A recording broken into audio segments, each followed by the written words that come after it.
De volta com Boa Tarde, Cidadão. Vamos agora conversar com a doutora Tatiana Benévolo, advogada e especialista em Direito de Família. Bem-vinda ao nosso Boa Tarde, Cidadão. Boa tarde a todos. Prazer estar aqui novamente. Prazer tê-la conosco. E eu gostaria de saber, o que é alienação parental? Alienação parental é toda interferência negativa que o pai, a mãe, os avós ou quem detém a guarda sobre a criança faz sobre o outro.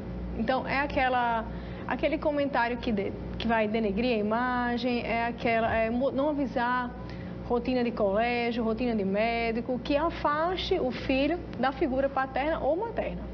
O bullying do pai para com o filho é uma alienação parental? Sim, fiquei pensando para lhe dizer, mas sim, pode certamente haver o inverso. A figura que a gente está mais familiarizada na área do direito de família é exatamente o contrário. É um dos genitores que propositadamente não aceita a separação, não aceita o divórcio, ou quer mitigar, e aí enche a cabeça de criança com um contexto irreal. E a criança absorve o que a gente chama da síndrome de alienação parental, que foi um diagnóstico feito ainda em 1985, lá nos Estados Unidos, muito atrás. E aí era um complexo de situações psíquicas que a criança desenvolvia a partir dessa briga constante entre pai e mãe. Impressionante. E aí eu pergunto, como é que a gente pode caracterizar de fato essa alienação parental? Como é possível medir da parte da criança o que ela sofreu e classificar dessa forma? Então, a alienação parental, na verdade, a convivência é prevista desde a Constituição de 88. Porém, a figura da alienação parental surgiu no nosso ordenamento em 2010. E aí ele traz alguns exemplos taxativos sobre o que seria. Então, eu vou denegrir, vou fazer uma campanha maciça contra o pai ou contra a mãe, eu vou mudar, eu vou fazer uma denúncia falsa. Eram situações taxativas que a lei trazia. Em 2017 houve uma alteração. E aí agora, qualquer interferência negativa que cause alguma doença na psique da criança já é uma alienação parental. E aí o juiz pode, de ofício, no curso de um processo de divórcio, já apurar que há um crime de alienação e tomar as medidas cabíveis. Quais seriam as medidas? O juiz pode multar o pai ou a mãe que aliena. O juiz pode, inclusive, mudar a guarda. A guarda era do pai, passou para a mãe. E a partir de 2017 o juiz pode mandar prender. Passa a ser crime. Na hora que você tem uma situação bem diferente que pouca gente sabe, que na hora que você faz a adoção de uma criança, derivando já um pouquinho do nosso assunto, na hora que você faz a adoção de uma criança, você tem direito à questão de isenção do IPTU? Exatamente. Isso, na verdade, é uma normativa local. O IPTU é regulado por leis municipais e no nosso município, desde 94, se não me engano, existe uma lei municipal que regula. Então, na verdade, a adoção que permite a isenção do IPTU são aquelas que derivam de crianças carentes. Então, se eu tenho uma criança abrigada e a adoção foi sobre aquele contexto social, então você consegue uma isenção direta na Secretaria de Tributação. Interessante. Temos pergunta de telespectador Paulo de Nova Parnamirim. Ele quer saber quem tem direito à herança além dos filhos do falecido. Então, a questão de direito de sucessões, ela é bem variante.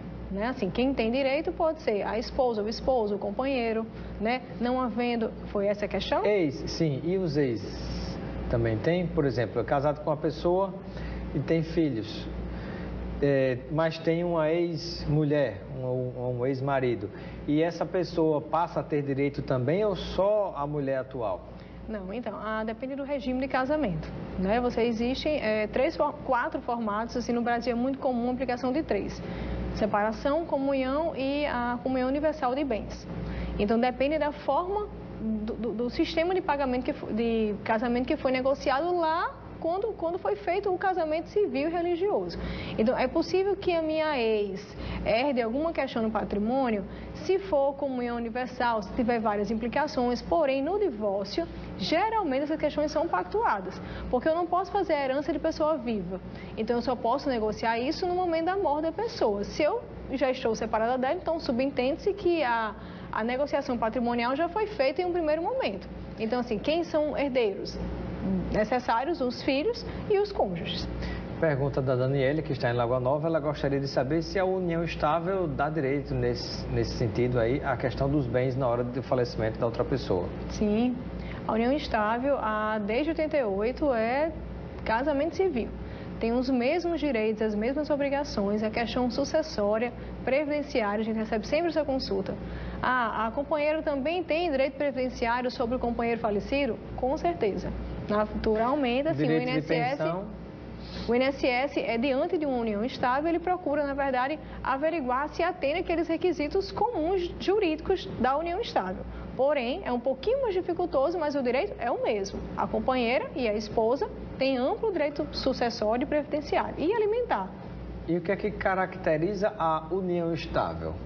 A união estável é qualquer relação que seja publicamente reconhecida como um casal e uma família. Antes, há uns 3, 4 anos atrás, sempre se ponderava a questão do tempo. Eu preciso passar 2, 3, 5 anos com a pessoa? Não.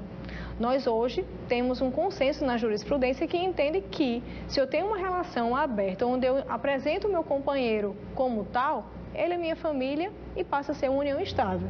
Por isso que muito se comenta hoje sobre a ideia do contrato de namoro, de você fazer previsões antecipadas para evitar caracterizar uma união estável.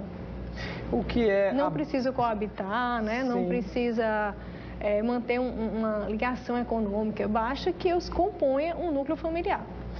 O que é abandono afetivo?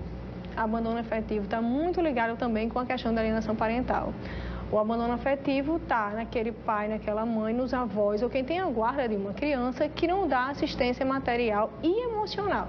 O abandono, na verdade, não é só do ponto de vista financeiro, não é só o pai que deixa de pagar a pensão. É o pai que não exerce a guarda compartilhada, é o pai que não faz a visitação regular dos filhos e que não participa da vida deles. É um abandono afetivo. Muito bem. Eu quero agradecer a participação da doutora Tatiana Benévolo, advogada, especialista em direito de família, hoje aqui no nosso Boa Tarde Cidadão. Seja sempre bem-vinda e receba o kit de produtos Lucena, se aproveitar com seus amigos e familiares. Obrigada, estou sempre à disposição. Ficamos por aqui com Boa Tarde Cidadão. Continue ligado na Band e Natal. Vem aí o Nordeste Gente e Luiz Almir. Um grande abraço e até amanhã. Boa Tarde Cidadão.